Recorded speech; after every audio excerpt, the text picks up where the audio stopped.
Media focus कर रही है कि कंगना रनावत से पंगा लिया था उद्धव ठाकरे ने, कंगना के आंगना को तोड़ा था इसलिए हम इसकी सरकार गिरवा रहे हैं।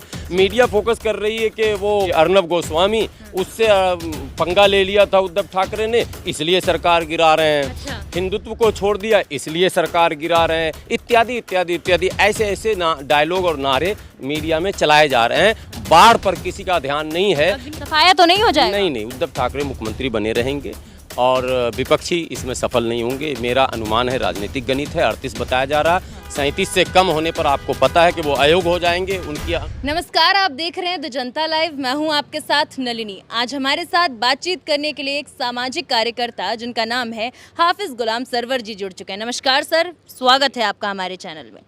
लगातार महाराष्ट्र में देखा जा रहा है कि सियासी बिगुल छिड़ा हुआ है, सत्ता पलटवार हो रही है। अब देखना ये है कि वाकई शिवसेना अपने जड़ों को मजबूत करने के लिए महाराष्ट्र में टिक पाती है या नहीं, क्या कहना चाहेंगे? देखिए, शिवसेना जो है वो शिवसेना ही है जी। और ये कोई पहली मर्तबा शिवसेना के साथ ऐसा नहीं हुआ। इससे पहले छगन भुजबल बड़े नेता थे, वो पार्टी छोड़कर गए थे, तब भी हंगामा मचा था। उससे पहले नारायण राणे गए, वो भी अभी भाजपा में केंद्र में मंत्री हैं, लेकिन शिवसेना का कुछ बिगाड़ नहीं सके हैं। दरअसल शिवसेना तो एक बहाना है।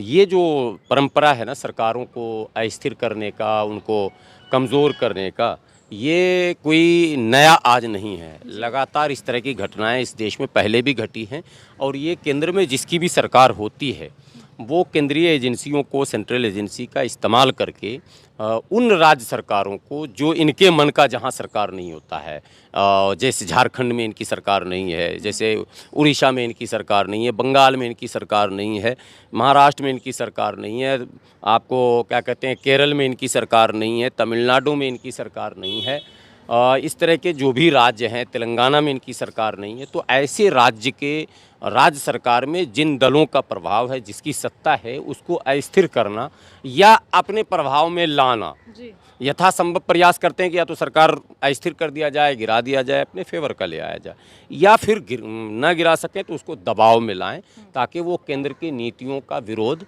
न कर सकें। नीतियां लगातार जो बन रही हैं वो दुनिया जान रही है कि किन किन तरह की नीतियां बनाई जा रही हैं लगातार। अब जैसे अभी अग्निवीर का लगातार पूरे देश में विरोध हुआ और वो दृश्य पूरे देश ने देखा। लेकिन अब जो राज्य सरकार, जहां केंद्र के माने मर्जी के खिलाफ जो सरकारें हैं, वो भी अगर इसका विरोध करेंगी तो सरकार को थोड़ा दबाना मुश्किल हो जाएगा। तो ऐसे में उन सरकारों को प्रभाव में लाने के लिए सेंट्रल एजेंसियों का इस्तेमाल होता है। और ये सिर्फ भारतीय जनता पार्टी ने ऐसा नहीं किया, पहले की सरकारों ने भी किया है। आज जो कांग्रेस के माने अलायंस हैं, स्टालिन जो डीएमके, किसी ज़माने में स्टालिन के घर पे 4 बजे सुबह में ही ईडी का छापा हो गया था, वो कांग्रेस ने किया था। तो ये काम कांग्रेस भी करती थी, ये काम भारतीय जनता पार्टी भी कर रही है। मकसद इनका केवल यह है कि अस्थिर करके हमारे विरोध में कोई बड़ा आंदोलन देश में न चले, हमारे पॉलिसियों का कोई विरोध न हो, कोई डट कर जो है हमारे पॉलिसियों की मुखालफत न करे। इससे पहले आपने किसान आंदोलन देखा, कई गुटों में उसको बांटा गया, कई नेताओं को माने दाएं बाएं किया गया, धरना छोड़कर कई लोग चले गए। इसी तरह से लगातार ये पार्टियां करती रहती हैं जो केंद्र में सत्तासीन होती हैं। सपना सबका होता है कि पूरे भारत में हमारा राज हो जाए, और ये किसी एक व्यक्ति, एक पार्टी का नहीं, हर पार्टी का ये सपना होता है। भारतीय जनता पार्टी का कुछ ज़्यादा ये एग्रेसिव है कि हमको पूरे भारत पर अपना आइडियोलॉजिकल ये भी करना, चूँकि इनका एक आइडियोलॉजी भी है अपना, केवल पार्टी नहीं है बल्कि ये पार्टी एक आइडियोलॉजी के साथ काम करती है। तो इनको लगता है कि अगर पूरे भारत में हमारा आइडियोलॉजी स्थापित हो, इसके लिए ज़रूरी है कि हमारे दल की सरकार हो, हमारे मन की सरकार हो, और जहां बाधाएं हैं उन बाधाओं को दूर करने के लिए इस तरह की एजेंसियों का इस्तेमाल होता है। अभी जो 37 विधायक शिंदे लेकर गए, एकनाथ शिंदे, तो ये एकनाथ शिंदे किसी ज़माने में भाजपा से गठबंधन के विरोधी रहे थे, ठीक है, और उनका ऑन रिकॉर्ड वीडियो जो है वो चल रहा है मार्केट में, आप लोग पत्रकार, आप लोग को पता होगा। आज वो भाजपा से समर्थन की बात कर रहे हैं, आज महाआघाड़ी से अपने आप को अलग करने की बात कर रहे हैं। और मीडिया की अगर आप माने, जो मेन स्ट्रीम मीडिया, तो वो तो कहती है कि हिंदुत्व की रक्षा के लिए ये किया जा रहा। अच्छा। हाँ, मतलब अगर चूँकि शिवसेना जो है वो पूरा एकदम इस्लाम के ढर्रे पर चलने लगा था, या बौद्धिज्म पर जा रहा था, या क्रिश्चियनिटी पे जा रहा था, ये हमें तो नहीं पता, लेकिन मीडिया कह रही है हिंदुत्व के रास्ते से भटका, इसीलिए ये हो गया है नया खटका। तो शिंदे इसलिए रास्ता उठा, ऐसा कदम उठाए आए हैं कि शिंदे को लग रहा था कि महाराष्ट्र में मौजूदा सरकार के रहते हुए हिंदुत्व बचेगा नहीं, तो हिंदुत्व को बचाने के लिए शिंदे ने ये बड़ा कदम उठाया। लेकिन शिंदे ने एक बयान होटल में दिया कि मेरे सर पे एक ऐसी पार्टी का मैंने मेरे सर पर हाथ ऐसी पार्टी का है जो पार्टी बहुत बड़ी पार्टी है जिसने पाकिस्तान को भी धूल चटा दिया। अच्छा। लोग समझ गए इस बात को कि इशारा किस पार्टी की तरफ। तो ये तो तय हो गया। दूसरे जो आसाम के मुख्यमंत्री का लगातार बयान आ रहा उससे बिल्कुल साफ हो जा रहा है कि आसाम खुद संकट में है इस समय, बाढ़ग्रस्त नहीं है। और ये पहला बाढ़ नहीं, आसाम एक इतिहास है बाढ़ का जिस पर कोई काम आज तक नहीं हुआ। देश में समस्या था बाढ़, सुखाड़, किसान, मजदूर, जवान। तो इन समस्याओं से हटकर पॉलिटिक्स में सिर्फ प्रभाव पर जो लोग जोर दे रहे हैं, किसी तरह से मना स्थापित हम अपने आप को कर लें, ये प्रवृत्ति बदलनी चाहिए देश में। मूल मुद्दों पर लोगों का ध्यान आना चाहिए। बाढ़ की विभीषिका अभी आसाम में ऐसी है कि आसाम की आधी आबादी उसके चपेटे में है और बिल्कुल खाने पीने को मोहताज है, रहने को मोहताज। ऐसी परिस्थिति में केंद्र सरकार का भी ध्यान उस ओर जाना चाहिए था और राज्य सरकार का भी जाना चाहिए था।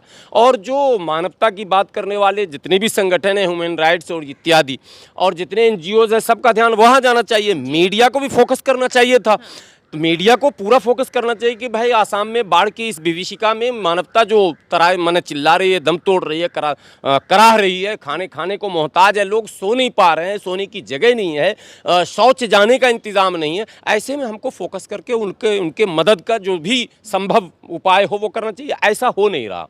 मीडिया फोकस कर रही है कि कंगना रनावत से पंगा लिया था उद्धव ठाकरे ने, कंगना के आंगना को तोड़ा था इसलिए हम इसकी सरकार गिरवा रहे हैं। मीडिया फोकस कर रही है कि वो पूछता है भारत के जो एंकर थे आर भारत के चीफ अर्नब गोस्वामी, उससे पंगा ले लिया था उद्धव ठाकरे ने इसलिए सरकार गिरा रहे हैं। अच्छा। हिंदुत्व को छोड़ दिया इसलिए सरकार गिरा रहे हैं, इत्यादि इत्यादि इत्यादि। ऐसे डायलॉग और नारे मीडिया में चलाए जा रहे हैं। बाढ़ पर किसी का ध्यान नहीं है। रिजॉर्ट पर देखिए अगेन रिजॉर्ट पॉलिटिक्स को अगर रोका नहीं गया इस देश में, जी सर। ये जो रिजॉर्ट में ले जाके मौज मस्ती कराया जा रहा, अरबों खरबों का बजट कौन फाइनेंसर है? ईडी को तो पहले वहां छापा मारना चाहिए था कि भाई ये है कौन पर्दे के पीछे जो विधायकों को चार्टर विमान से ले जाता है, बड़े 5 स्टार होटलों में रखता है, खिलाता पिलाता आओ भगत करता है और उसके मौज मस्ती का इंतजाम करता है और वहीं से उसको बयान दिलाता है।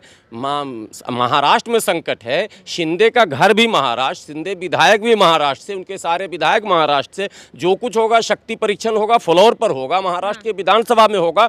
तो ये गुजरात और गुवाहाटी में क्या मामला है? तो ये सवाल देश में उठना चाहिए कि गुजरात गुवाहाटी से महाराष्ट्र की राजनीति का क्या लेना देना। चुनाव तो नहीं है सर, यही तो मैं कह रहा हूँ।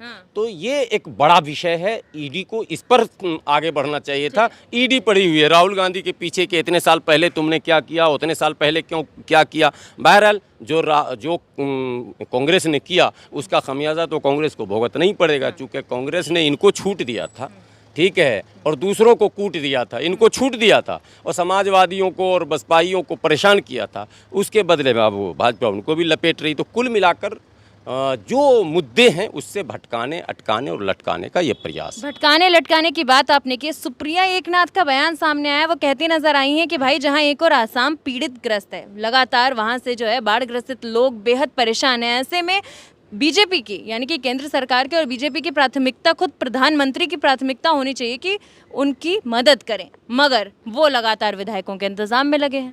अभी हवाई सर्वेक्षण होना चाहिए था, आदरणीय प्रधानमंत्री जी को हवाई सर्वेक्षण करना चाहिए था, आदरणीय गृह मंत्री जी को जाना चाहिए था और वहाँ की वास्तविक स्थिति पर आदरणीय गृह मंत्री जी ने वहाँ के चुनाव में कहा था कि बाढ़ यहाँ की बड़ी समस्या और हमारी पार्टी इसको हमेशा के लिए समाप्त कर देगी। आप बिहार आ जाएं, आसाम आ जाएं, आप देखें बाढ़ और सुखाड़ प्रमुख मुद्दे हैं। आधा 6 महीने पानी में रहता है क्षेत्र और 6 महीने पानी के लिए तरसता है क्षेत्र। जी, सुखाड़, जमीनें फट जाती हैं, पानी नहीं मिलता। किसानों को तो छोड़ो, आम इंसानों को पीने का पानी नसीब नहीं होता। आप दक्षिण बिहार में जाकर देखेंगे तो ये बाढ़ और सुखाड़ जो अस्थाई मुद्दा है, इसका अस्थाई समाधान होना चाहिए, जिसकी ओर किसी का ध्यान नहीं जा रहा। सारे लोग अपनी अपनी पॉलिटिक्स, अपनी अपनी सत्ता में लगे हुए हैं। मैं विनती करूंगा आदरणीय प्रधानमंत्री जी से, देश सबका है, सब, और जब आप नीति, आप तो कहते हैं सबका साथ, सबका विकास, सबका विश्वास, तो आसाम के लोग जो पानी में डूबे हुए हैं उनका विकास और उनका विश्वास कैसे होगा और उनका साथ कैसे होगा। क्या शिंदे को वहाँ भेजकर उनका साथ दिया जाएगा या शिंदे को जल्दी से महाराष्ट्र बुला के वहाँ का भी संकट खत्म कीजिए और आसाम का भी संकट खत्म कीजिए। लगातार जो है लोग उद्धव ठाकरे की मौज लेते नजर आ रहे हैं, कह रहे हैं कि कंगना रनावत का श्राप लग गया। कंगना ने कहा था कि हमारा घर गिराओगे तुम्हारा भी घर गिरेगा। ये बयान लगातार वायरल हो रहा है क्योंकि उद्धव ने सीएम हाउस खाली कर दिया। नहीं, ठीक है, वो तो मैंने पहले आपको कह दिया कि मीडिया जो है इसको मोड़ना चाहती है कहीं और, कि कंगना का आंगना तोड़ दिया इसलिए उद्धव गए, अर्नब गोस्वामी को मतलब मारा पीटा या जेल भेजा, जो भी बातें कही जा रही हैं।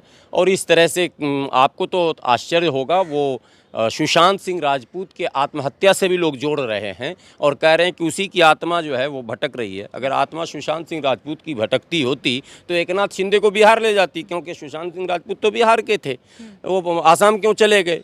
तो ये सब कोरा बकवास है। इस माने राजनीतिक संकट का न तो कंगना से कोई लेना देना है, न अर्नब गोस्वामी से कोई लेना देना है, न सुशांत सिंह राजपूत से कोई लेना देना है। इस राजनीतिक संकट का सीधा सीधा संबंध केंद्र और राज्य के बीच समन्वय के कम होने का कारण है। जो समन्वय नहीं था, राज्य का सुर अलग था, केंद्र का सुर अलग था, उसके लिए मोदी जी ने केंद्रीय एजेंसियों का इस्तेमाल करके सुर बदलने को बाध्य करने का एक प्रयास। ठीक है, आरोप लग रहा है सर कि कहीं ना कहीं अग्निवीर अग्निपथ को लेके जो लोगों में गुस्सा देखने को मिल रहा है, इसीलिए महाराष्ट्र का मुद्दा उठा दिया गया है कि कहीं ना कहीं अग्निपथ योजना का जो गुस्सा और भयावह लोगों में देखने को मिल रहा है वो दब जाए। देखिए, मुद्दा भटकाया जा रहा है। महाराष्ट्र मुद्दा बहुत दिनों तक नहीं चलेगा। ये राजनीतिक संकट है, फ्लोर टेस्ट का मामला है। इसके लिए रूल्स रेगुलेशंस हैं। हमको लगता है 2-4 दिनों में ये समाप्त होना है। हर हाल में इस संकट से हफ्ता दिन से ज़्यादा नहीं जाएगा ये संकट। फाइनली अब क्या लगता है, क्या कंक्लूजन अग्निवीर का जो मामला है ये लंबी लड़ाई है, चूँकि सरकार की नीयत में खोट है। सरकार निजीकरण की ओर बड़ी तेज़ी से बढ़ रही है, तो वो अग्निवीर का मामला इससे जोड़ा नहीं जा सकता। ये एक अलग मामला, ये एक अलग मामला। जल्दी से एक सवाल लेते हैं सर, क्या लगता है अब उद्धव सरकार ने अल्टीमेटम जारी किया। उद्धव सरकार ने कहा है कि उद्धव ठाकरे का कहना है कि भाई जो भी बागी विधायक हैं वो आकर फ्लोर पर मौजूद हों और बातचीत करें, महाराष्ट्र आकर बातचीत करें। क्या लगता है अब ओवरऑल कंक्लूजन क्या निकलेगा? मैं कह रहा हूं कि ये लड़ाई लंबी नहीं चलेगी, हफ्ते दिन के अंदर इसका निपटारा हो जाना है और उद्धव ठाकरे मुख्यमंत्री बने रहेंगे। सफाया तो नहीं हो जाएगा? नहीं, उद्धव ठाकरे मुख्यमंत्री बने रहेंगे और विपक्षी इसमें सफल नहीं होंगे। मेरा अनुमान है, राजनीतिक गणित है, 38 बताया जा रहा, 37 से कम होने पर आपको पता है कि वो अयोग्य हो जाएंगे। उनकी अनुपस्थिति में फ्लोर टेस्ट होगा, उद्धव ठाकरे फिर से मुख्यमंत्री बनेंगे। मतलब जो अनुमान लगाया जा रहा है कि कहीं ना कहीं शिवसेना जा सकती है, वो अनुमान नहीं, शिवसेना कहीं नहीं जा रही। शिवसेना अपनी जगह पर है, शिव सैनिक भी उनके साथ हैं। विधायक तत्काल लाभ के लिए इधर उधर कर रहे थे। लाभ मिलेगा या नहीं मिलेगा, मुझे तो लगता है उनको लाभ नहीं मिलेगा, नुकसान उठाना पड़ेगा।